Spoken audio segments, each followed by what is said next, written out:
саламатсыздар. Қазақ ұлттық аграрлық зерттеу университетінің медиа орталығынан жаңалықтар дайджесті. Сіздермен бірге Айжан Болатқызы, жаңалықтар легін мамыр айының мерейлі мерейтойынан бастасақ.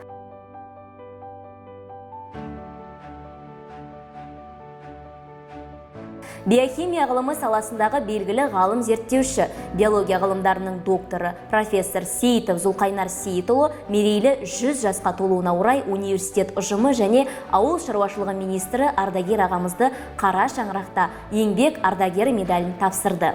Зұлқайнар Сейітұлы ғылымды дамытуға сіңірген еңбегі үшін құрмет орденімен, КСРО ерен еңбегі үшін медалімен, КСРО өнертапқышы белгісімен, республикалық платиналы тарлан жоғары тәуелсіз сыйлығымен марапатталған. 15-тен астам ғылыми жұмыстардың «Қымыз шұбат», «Жизнь миг», «День вечность» атты монографиялардың, 10 оқу құралы мен 14 патенттің, 8 авторлық куәліктің авторы. Қазақстан Республикасының астық туралы заңына өзгерістер мен толықтырулар енгізу туралы заң жобасының мәселелері талқыланды. 4 мамырда Нұр-Сұлтан қаласындағы парламентаризм институтының базасында онлайн-офлайн форматта Қазақстан Республикасының астық туралы заңына өзгерістер мен толықтырулар енгізу туралы заң жобасын талқылау бойынша дөңгелек үстел өтті. Бұл заң 2001 жылы 19 қаңтарда астықтың резервтік қорын кепілдікпен қалыптастыру мақсатында қабылданған. Аталмыш талқылау осы заңды жетілдіру жөніндегі жұмыстың жалғасы болып табылады. Жамбыл ауданының әкімі университет оқытушылары мен студенттеріне алғыс білдірді. 12 мамырда Алматы облысы Жамбыл ауданының әкімі Нұрлан Ертасұлы университетімізге арнайы келіп, жоғары оқу орын студенттерімен кездесу өткізді. Өз кезегінде әкім Ертас Нұрлан біздің жоғары оқу орнының түлегі екенін мақтанышпен атап өтті. Сондай-ақ ол университет басшылығына, шаруа қожалықтарына көрсеткен нақты қолдау үшін алғысын білдіріп, оқытушылар мен студенттерге құрмет грамоталары мен бағалы сыйлықтар табыс етті. Халықаралық ынтымақтастық артуда. 14 мамырында Қазуазуға Шырын-Шоқ Шотемур атындағы Тәжік аграрлық университетінің ректоры, ауыл шаруашылығы ғылымдарының докторы, профессор Усмон Маймур Махмадерзода келді. Екі елдің жетекші аграрлық жоғары оқу орындарының ынтымақтастығын нығайтудағы белсенділігі үшін Усмон Маймур Махмадерзодаға университетіміздің құрметті профессор атағы берілді. Сондай-ақ 17 мамырда университетке Лунд университетінің өкілдері, профессор Кенот Персон және су ресурстары инженериясы кафедрасының зерттеуші ғалымы Кәмшат Түсіпова келді. Профессор Кенот Персон ортақ білім және ғылым саласындағы бірлескен ынтымақтастық үшін алғысын білдіре отырып, Қазақ ұлттық аграрлық зерттеу университетінің жоғары білім деңгейі мен әлеуетін атап өтті. Белгілі қазақстандық спортшы Ардақ Назаров Қазуазу студенттерімен кездесті. 18 мамырда аралас жекпе-жектен 3 дүркін әлем чемпионы қазақстандық кәсіби спортшы күрескер Ардақ Назаровпен кездесу өтті. Іс-шараға сыбайлас жемқорлыққа қарсы іс-қимыл агенттігінің өкілі Қанат Сәрімбеков, университет басшылығы, факультет декандары, оқытушылар мен студенттер қатысты.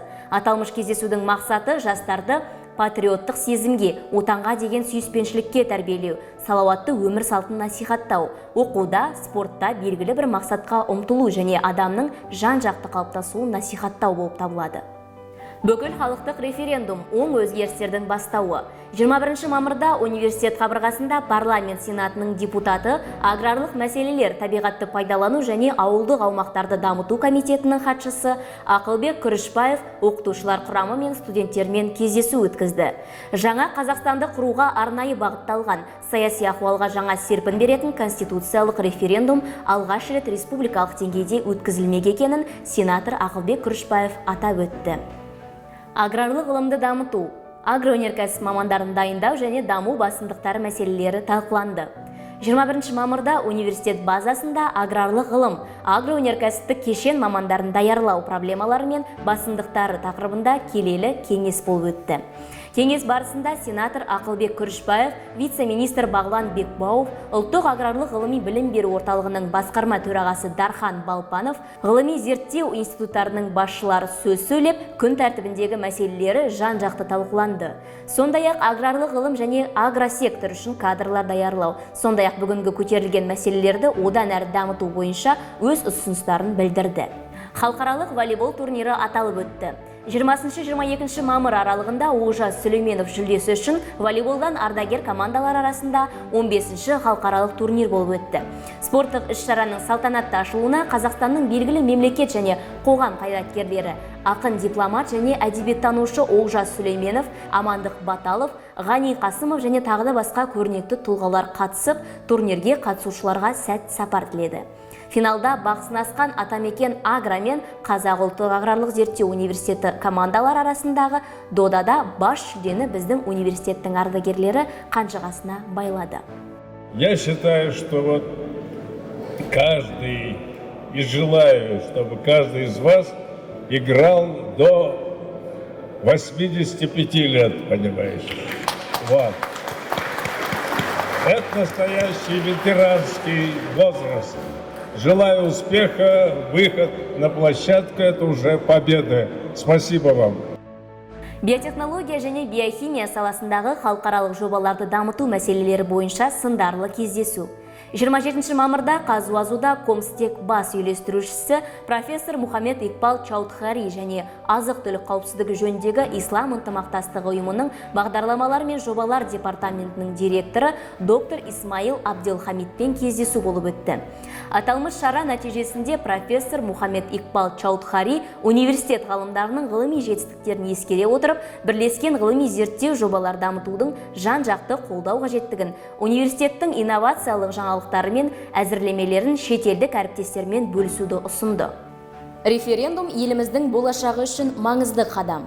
Осындай тақырыппен 30 мамырда парламент мәжілісінің депутаты, аграрлық мәселелер жөніндегі комитетінің мүшесі Бекқали Торғаев, Алматы қаласы бойынша Аманат партиясының атқарушы хатшысы Мейіржан Отыншиев, Алматы қаласы мәслихатының депутаты Болат Садықов, университет оқытушылар құрамы мен студенттермен кездесу өткізіп, референдумға қатысты өз ойларын ортаға салды. Қазуазу базасында био әртүрлілікті сақтау және экожүйені қорғау орталығын құру жоспарлануда. 30 мамырда Қазуазуда Netsky GmbH компаниясының тең құрылтайшы директоры профессор доктор Маттиас Крамер жұмыс сапарымен келді. Кездесу барысында серіктестіктер арасындағы ынтымақтастық туралы шарт аясында өзара байланысты одан әрі дамыту және алма жобасын іске асыру мәселелерін талқылады. Мамыр айының жаңалықтар легі осымен тәмам, келесі эфирде жүздескенше.